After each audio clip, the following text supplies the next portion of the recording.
ಶ್ರೀ ಗುರುಭ್ಯೋ ನಮಃ. ಶ್ರೀ ಸುಬ್ರಹ್ಮಣ್ಯ ಭುಜಂಗ ಸ್ತೋತ್ರ ಶ್ಲೋಕ 9. ರಣಧ್ವಂಸಕೆ ಮಂಜುಳೇತ್ಯಂತಶೋಣೆ ಮನೋಹಾರಿ ಲಾವಣ್ಯ ಪೀಯೂಷಪೂರ್ಣೆ ಮನಃಷಟ್ಪದೋ ಮೇ ಭವಕ್ಲೇಶತಪ್ತಃ ಸದಾ ಮೋದತಾಂ ಸ್ಕಂದತೆ ಪಾದಪದ್ಮೇ. ಈ ಶ್ಲೋಕದಿಂದ ಭಗವತ್ಪಾದರು ಹಲವಾರು ಶ್ಲೋಕಗಳು ಬರುವಂತಹ ಹಲವಾರು ಶ್ಲೋಕಗಳಲ್ಲಿ ಸುಬ್ರಹ್ಮಣ್ಯನ ಧ್ಯಾನ ಮಾಡುವುದು ಹೇಗೆ ಅಂತ ತಿಳಿಸ್ತಿದ್ದಾರೆ. ಸಗುಣ ರೀತಿಯ ಧ್ಯಾನ,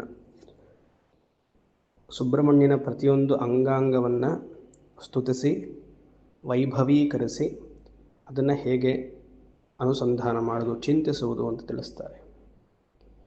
ನಾವು ಧ್ಯಾನ ಮಾಡಬೇಕು ಅಂತಂದರೆ ನಮಗೆ ಆ ವಸ್ತು ಬಗ್ಗೆ ವಿಚಾರ ತಿಳಿದಿರಬೇಕು. Meditation presupposes knowledge. ಅಡುಗೆ ಮಾಡಬೇಕು ಅಂತಂದರೆ ಅಡುಗೆಯ ಜ್ಞಾನ ಇರಬೇಕು. ಉಪ್ಪಿಟ್ಟು ಮಾಡಬೇಕು ಅಂದರೆ ರವೆಯನ್ನು ಇಲ್ಲಿಂದ ತರೋದು, ಅಂಗಡಿಯಿಂದ ತರೋದು ಅದು ಸರಿ, ಅದನ್ನು ಹೇಗೆ ಶುದ್ಧಿ ಮಾಡೋದು, ಯಾವ ರೀತಿಯ ಉಪ್ಪಿಟ್ಟು ಮಾಡಿದ್ರೆ ಹೇಗೆ ಚೆನ್ನಾಗಿದೆ, ತರಕಾರಿ ಹಾಕಬೇಕಾ, ಬಾಣಲೆ ಎಂಥದ್ದು, ಎಷ್ಟು ತರಕಾರಿ ಹೆಚ್ಕೊಳ್ಬೇಕು,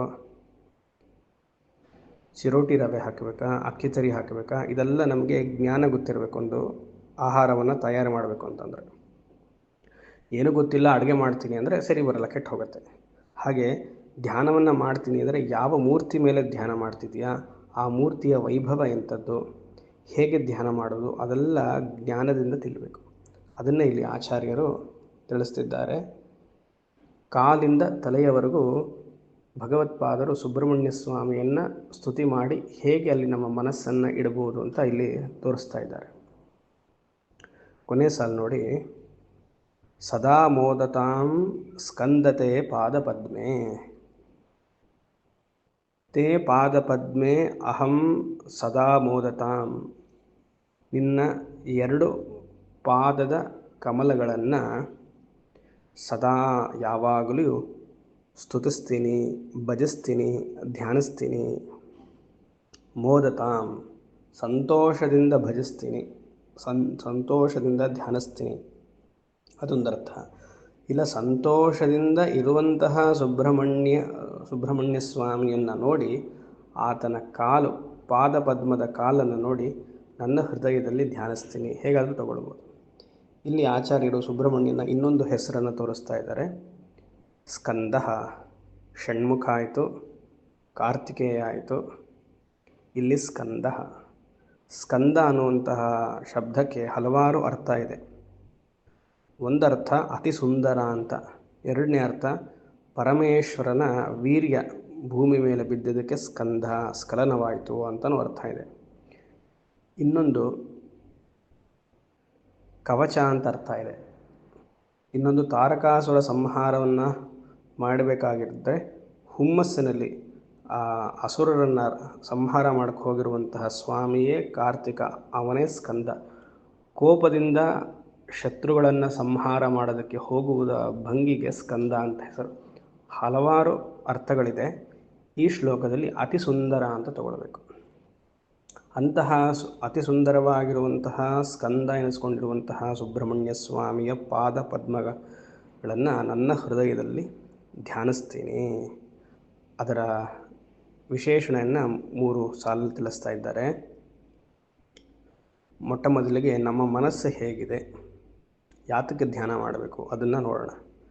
ಮನಃಷಟ್ಪದೋ ಮೇ ಭವಕ್ಲೇಶ ತಪ್ತಃ, 3ನೇ ಶ್ಲೋಕ. ಮನಃಷಟ್ಪದ, ಷಟ್ಪದ ಅಂದರೆ 6 ಕಾಲಿರುವಂತಹ ಒಂದು ಜಂತು, ಒಂದು ಹುಳ, ಅದು ಜೇನು. ಜೇನು ಹುಳಕ್ಕೆ 6 ಕಾಲಿದೆ. ಇಲ್ಲಿ ತಮಿಳಲ್ಲಿ ಸ್ಪೈಡರ್ಗೆ 8 ಕಾಲು ಪೂಚಿ ಅಂತಾರೆ. ಪೂಚಿ ಅಂದರೆ ಹುಳ ಅಂತ. 8 ಕಾಲಿರುವಂತಹ ಹುಳಕ್ಕೆ ಇಲ್ಲಿ ಸ್ಪೈಡರ್ಗೆ ಇಲ್ಲಿ 8 ಕಾಲು ಪೂಚಿ ಅಂತ. ಹಾಗೆ ಇಲ್ಲಿ ಷಟ್ಪದ, 6 ಕಾಲಿರುವಂತಹ ಜಂತು ಹುಳ ಯಾವುದು? ಜೇನು, ಬಿ. ಅದನ್ನು ಮನಸ್ಸಿಗೆ ಹೋಲಿಸಿದ್ದಾರೆ. ನಮ್ಮ ಮನಸ್ಸು ಜೇನು ಥರ ಇದೆಯಂತೆ. ಆ ಮನಸ್ಸೇನಾಗಿದೆ? ಭವಕ್ಲೇಶ ತಪ್ತಃ. ಭವಃ ಸಂಸಾರ, ಕ್ಲೇಶ ಅಂದರೆ ಕಷ್ಟಗಳು, ತಪ್ತಃ ಅಂದರೆ ತಾಪಃ ಕುದಿತಾ ಇದೆ, ಕಷ್ಟದಿಂದ ಮನಸ್ಸು ಕುದಿತಾ ಇದೆಯಂತೆ. ಶರೀರದ ಕಷ್ಟಗಳು ಬರುತ್ತೆ, ಮಾನಸಿಕವಾಗಿ ಹುಟ್ಟಿದಾಗ್ಲಿಂದನೂ ಕಷ್ಟ ನಮಗಿದ್ದೇ ಇದೆ. ಮಾನಸಿಕ ರೋಗ ಅದು ಎಲ್ಲರಿಗೂ ಒಂದಲ್ಲ ಒಂದು ರೀತಿಯಲ್ಲಿ ಮಾನಸಿಕ ರೋಗ ಇದ್ದೇ ಇರುತ್ತೆ. ಸಂಬಂಧಿಕರಿಗಿಂದ ಅವರಿಂದ ತೊಂದರೆ, ಸ್ನೇಹಿತರಿಂದ ತೊಂದರೆ, ಏನೋ ಒಂದಿರುತ್ತೆ. ಅದೆಲ್ಲ ಅದು ಮನಸ್ಸನ್ನು, ದೇಹವನ್ನು, ಸ್ಥೂಲ ಶರೀರವನ್ನು, ಸೂಕ್ಷ್ಮ ಶರೀರವನ್ನು ಯಾವುದೋ ಒಂದು ರೀತಿಯಲ್ಲಿ ಬಾಯ್ಲ್ ಮಾಡ್ತಾ ಇರುತ್ತೆ. ತಪ್ತಃ ತಾಪ ಉಂಟು ಮಾಡುತ್ತೆ. ಅದಕ್ಕೆ ಕ್ಲೇಶ ಅಂತ ಹೆಸರು. ಅಂತಹ ಕ್ಲೇಶದಿಂದ ಇರುವಂತಹ ನನ್ನ ಮನಸ್ಸು ಹೇಗಿದೆ? ನನ್ನ ಮನಸ್ಸು ಕ್ಲೇಶದಿಂದ, ಮತ್ತು ಮನಸ್ಸನ್ನು ಯಾವ ಜಂತುಗೆ ಹೋಲಿಸಿದ್ದಾರೆ? ಜೇನಿಗೆ ಹೋಲಿಸಿದ್ದಾರೆ.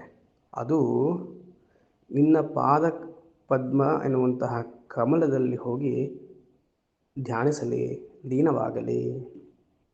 ಆ ಸುಬ್ರಹ್ಮಣ್ಯ ಸ್ವಾಮಿಯ ಕಾಲುಗಳನ್ನು ವರ್ಣನೆ. ರಣಧ್ವಂಸಕೆ,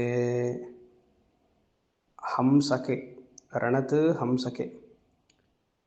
ರಣತ್ ಅಂದರೆ ಜಿಂಗ್ಲಿಂಗ್ ಅಂತ ಶಬ್ದ ಮಾಡುತ್ತಲ್ಲ, ಗೆಜ್ಜೆ ಹಾಕ್ಕೊಂಡಿದ್ದಾಗ ಆ್ಯಂಕ್ಲೆಟ್ ಅದು ನಡೀತಾ ಇರಬೇಕಂದ್ರೆ ಅದು ಒಂದು ಶಬ್ದ ಮಾಡುತ್ತೆ, ಜಗ್ ಜಗ್ ಅಂತ. ಅದೊಂದು ಮಧುರವಾದ ಶಬ್ದ ಅದು.